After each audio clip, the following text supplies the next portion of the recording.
আর যদি কোনো কঠোর কথা বলে থাকি, আমি দূরের থেকে এসেছি, আমার জন্য কেউ মনেতে কোনো ব্যথা রাখবেন না তো ইনশাআল্লাহ।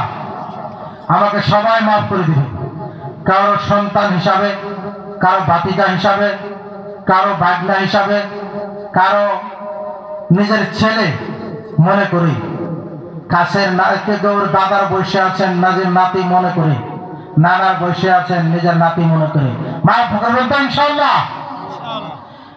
আজকে 2 মাস ধরে আমার সাথে আপনাদের এই মসজিদের বিশেষ একজন খেদমতদার মানুষ, মসজিদের খাদিম, আল্লাহ তাআলা ওনাকে কবুল করেছেন। ওনাকে জি জি Abdul Hannan, retired army officer, উনি আমার সাথে 2টা মাস ধরে যোগাযোগ করছেন। আজকের থেকে প্রায় 2 বছর ধরে উনি আমাকে আনতে চায়, কিন্তু আমারও সময় হয় না, ওনার আপত্তি পুরা হয় না, কিন্তু উনি আমার মামা হয়।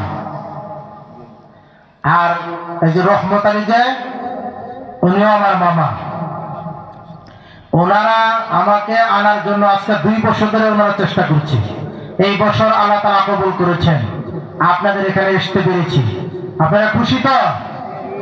আমার জন্য দোয়া করবেন তো ইনশাআল্লাহ।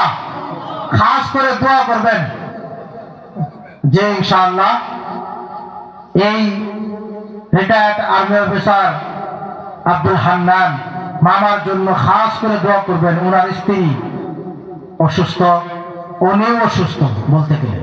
আমাকে কালকে এরকম একটা সময় উনি রিসিভ করেছেন, এই সময় ওনার প্রেশার হাই অবস্থা, এরপরেও উনি পানি মাথার মধ্যে পানি দিয়ে এরপরেও উনি আমাকে রিসিভ করার জন্য গিয়েছে, এত কষ্ট করেছে। আমি আল্লাহ তাআলার কাছে দোয়া করি, আল্লাহ তাআলা ওনাকে মর্দে মুজাহিদ হিসেবে আল্লাহ তাআলা কবুল করুন। আল্লাহ তাআলা ওনার হজ উমরা আল্লাহ তাআলা সম্পূর্ণ আল্লাহ তাআলা কবুল করুন।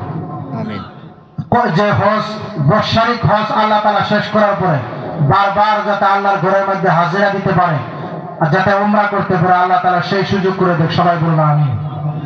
আর